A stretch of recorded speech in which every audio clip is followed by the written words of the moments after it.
Bonjour à toutes et à tous, ma team Kiefer, j'espère que vous allez bien.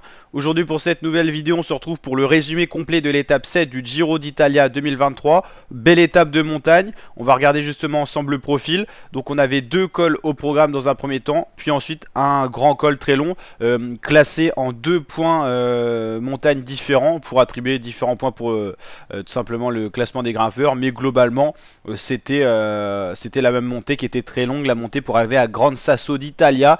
L'effet de l'altitude a pu se faire ressentir parce qu'on a passé le cap des 1800 mètres, 2000 mètres. Donc ce qui est plutôt énorme.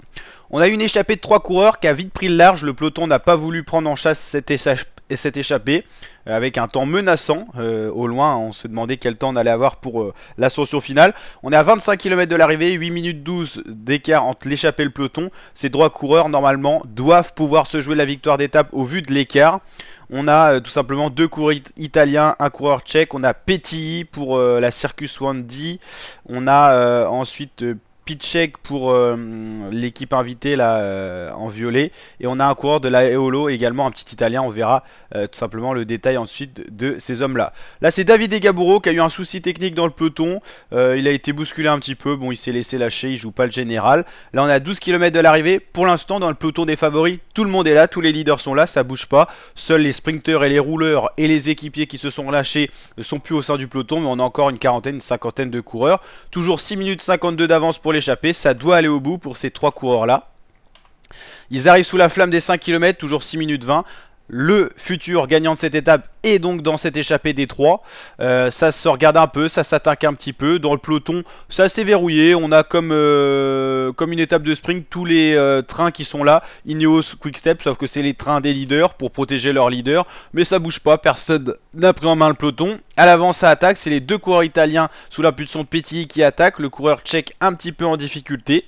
Mais ça revient, il gère son effort et puis il va revenir au final au sein de cette échappée et se mettre à l'avant pour mettre son rythme et pouvoir suivre les coureurs. Le peloton, toujours composé d'une quarantaine, cinquantaine de coureurs à 2 km de l'arrivée. Les pourcentages les plus rudes sont dans les 3 derniers kilomètres, mais ça ne bouge toujours pas. De très belles images avec la neige qui est encore présente sur ces cols-là. Maxime Bouet lâché à l'arrière du peloton. On a toujours les 3 coureurs groupés à 800 mètres de l'arrivée. Mais qui va donc gagner? Il faut rappeler que ces 3 coureurs-là n'ont jamais gagné en professionnel sur les grands tours. Donc ça peut être une première pour eux. Ça va être une première pour un de ces 3-là. C'est le Tchèque qui va lancer en premier son offensive. Mais il n'est pas forcément le plus fort, on l'a vu, il était lâché juste avant. Petit va donc se replacer pour attaquer à son tour. Et il va s'écraser un petit peu, contré par le coureur de la Eolo, entraîné par Contador et Basso, deux anciens coureurs. Il va aller s'imposer, après Fortunato qui l'avait fait aussi pour cette équipe-là sur un Giro. Il va aller s'imposer pour cette belle victoire d'étape. Super victoire d'étape pour la Eolo. Le Tchèque finit deuxième avec cette petite équipe invitée. Et la seule équipe World Tour de cette échappée finit troisième avec Petit pour le Intermarché. Dans le peloton, les leaders sur place, on ne sait jamais, il peut avoir une cassure à l'arrivée, il n'y a pas la règle des 3 km. On voit Evenepoel, le champion du monde, qui se replace. Le maillot rose Leknesund est toujours là, mais un petit peu en retrait. Thibaut Pinot, avec son maillot bleu Azzurro de meilleur grimpeur, est toujours là. Maillot qu'il va perdre, vu que l'échappée a pris pas mal de points aujourd'hui. Là, on voit Patrick Conrad à l'arrache un petit peu dans le peloton, mais c'est pas le leader de son équipe, c'est Vlasov. Les leaders essayent de se replacer pour pas être pris dans les cassures. On voit Sivakov, on voit Geraint Thomas, on voit les deux Sunning qui essayent de placer Remco Evenepoel. Les Ineos sont bien là pour leur leader, hein, ils en ont peut-être plusieurs. On sait qu'il y a Sivakov, qu'il y a Geraint Thomas, qu'il y a Tao Geoghenaert. Certainement juste Geoghenaert et Geraint Thomas pour les leaders. Thibaut Pinot est là pour aller chipper des points pour le grimpeur.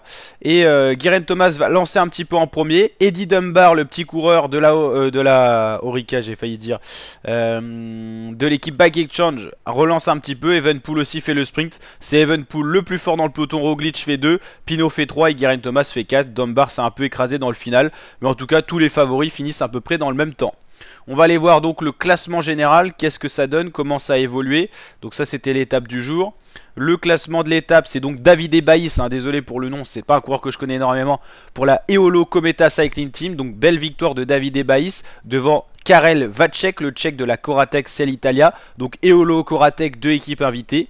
Simone Petit, l'italien, fait 3 pour la Intermarché Wanty. Ils sont arrivés finalement avec 3 minutes d'avance sur le peloton des favoris, avec Evenepoel et Roglic qui ont montré que c'était quand même les plus forts au sprint pour aller titiller un petit peu juste à la fin. Pinot pas mal pour les Français, fait donc 3ème du peloton et 6ème de l'étape. Il arrive dans le même temps que les leaders, Geraint Thomas, Joao Almeida, Eddie Dunbar, Scaroni, Santiago Sanchez, Geoghenaert, Pozzovivo, Jacek, Vlasov. Voilà un peloton quand même composé de pas mal de coureurs, on va le voir, on va charger un petit peu le classement pour voir ça. Tous les leaders étaient là, il n'y a pas eu de défaillance. Le rythme n'a pas été très fort. En fait, il restait tous les équipiers à côté des leaders. Donc, pas de danger, on va dire, réel d'être lâché. Ah là, voilà, il y a des coureurs qui ont perdu du temps. Apparemment, Rigoberto Urán, Sepp Kuss, Koen Bouman, Michael Ries. Mais voilà. En gros, il y a à peu près 27 coureurs qui sont arrivés dans les mêmes temps, dans les bons temps. Donc, ça veut dire que Rigoberto Urán n'est pas dans une très très grande forme. Ok, on a vu que sur son général c'était pas ouf, le contre-la-montre n'a pas été conséquent. Conrad a bien été lâché, Dombrowski aussi, Louis Vervac, ok, Jan Hirt. Donc pour la IF Education, ça sera tout pour Hugh Carty, j'imagine. Ça a l'air de se dessiner comme ça au vu des formes, il n'y a pas forcément le choix. Donc Leknesund, grâce à cette neutralisation, on va dire, entre les leaders, garde son maillot rose. On ne sait pas s'il aurait été capable de suivre les meilleurs. Evenepoel reste 2, Paré-Pin 3, Almeida 4, Roglic 5, Geraint Thomas, Vlasov 7, Geoghenaert, Kamna, Caruso. Ça a bougé un petit peu, on a les coureurs qui étaient intercalés parce qu'il avait fait une bonne échappée, qui sont un petit peu sortis de ce top 20. Donc Thibaut Pinot remonte à la 15e place. Voilà, on a des coureurs qui rentrent dans le top 20 comme Pozzovivo. Voilà. On peut penser à Tom Skünch qui n'est plus dans ce top 10, mais c'est normal. Et donc l'étape de demain, on va la présenter en vidéo, mais on va juste checker un petit peu la tête qu'elle a, l'étape 8 du samedi. Donc voilà, on suivra ça avec présentation complète sur la chaîne. Donc n'hésitez pas à vous abonner pour suivre toutes les vidéos intégrales Giro d'Italia 2023 sur la chaîne YouTube. Donc n'hésitez pas à nous rejoindre la team. Ciao!